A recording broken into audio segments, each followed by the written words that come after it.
আরও কিছু খবর নিয়ে এখন একটি ডেস্ক রিপোর্ট।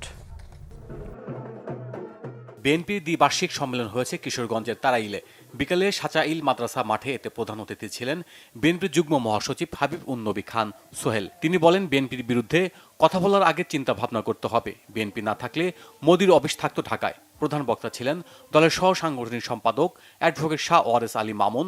বিশেষ বক্তা ছিলেন দলের আরেক সহ সাংগঠনিক সম্পাদক আবু ওহাব আকন্দ। চট্টগ্রাম সিটি কর্পোরেশনের 10% প্লাস্টিক বর্জ্য সংগ্রহ ও প্রক্রিয়াকরণ অব্যাহত রাখার ঘোষণা দিয়েছে ইউনিলিভার। বৈশ্বিক টেকসই উন্নয়ন প্রতিশ্রুতির অংশ হিসেবে এই ঘোষণা দেওয়া হয়। সিটি কর্পোরেশন এবং ইয়ং পাওয়ার ইন সোশ্যাল অ্যাকশনের সহযোগিতায় একটি হোটেলে এই ঘোষণা দেওয়া হয়। উপস্থিত ছিলেন চট্টগ্রাম সিটি কর্পোরেশনের mayor doctor Shahadat Hossain, chief executive officer Sheikh Mohammad Tahidul Islam ও chief conservancy officer commander IUA Chowdhury, Unilever বাংলাদেশের supply chain director Ruhul Quddus, legal director and company secretary SOM Rashidul Qayum সহ অন্যরা।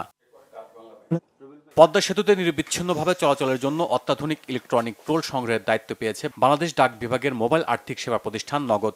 এতে শেষ হবে লাইন ধরে টাকা দিয়ে টোল পরিশোধের দিন। এ বিষয়ে বাংলাদেশ সেতু কর্তৃপক্ষের সঙ্গে একটি চুক্তি সই করেছে নগদ। এতে উপস্থিত ছিলেন সেতু বিভাগের সচিব মোহাম্মদ আব্দুর রৌফ, নগদের প্রশাসক মোহাম্মদ মোতাসিম বিল্লাহ সহ সংশ্লিষ্ট প্রতিষ্ঠানের শীর্ষ কর্মকর্তারা। এ সময় নগদের পাশাপাশি আরও 3টি আর্থিক প্রতিষ্ঠানের সঙ্গে চুক্তি করে সেতু বিভাগ।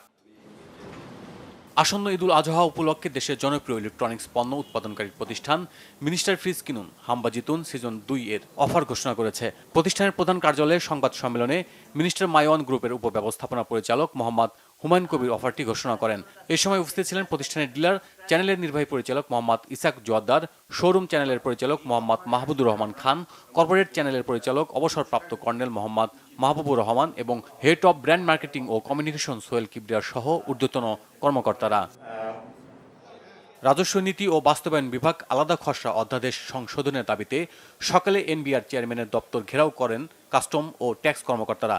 বিক্ষোভকারীরা দাবি করেন, খসড়া অধ্যাদেশে এনবিআরকে 2টি পৃথক বিভাগে ভাগ করার প্রস্তাব এবং রাজস্ব ক্যাডারের বাইরে থেকে নীতি নির্ধারণী পদে নিয়োগের বিধান রয়েছে, যা তাদের দীর্ঘদিনের স্বার্থ ও অবদানের অবমূল্যায়ন।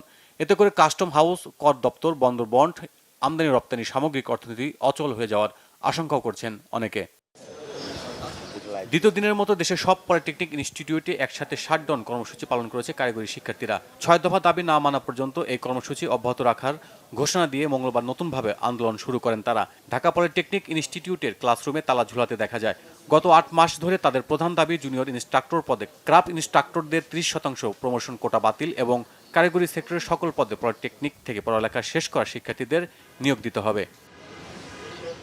অনতিবিলম্বে নারী সংস্কার কমিশনের সুপারিশমালা প্রত্যাহার এবং মূল্যবোধের প্রতি শ্রদ্ধাশীল হয়ে নারী পুরুষের ন্যায্যতা নিশ্চিতে সংস্কারের পদক্ষেপ নেওয়ার আহ্বান জানিয়েছেন দাওয়াতি সংগঠন পয়ামে ইনসানিয়াত বাংলাদেশ।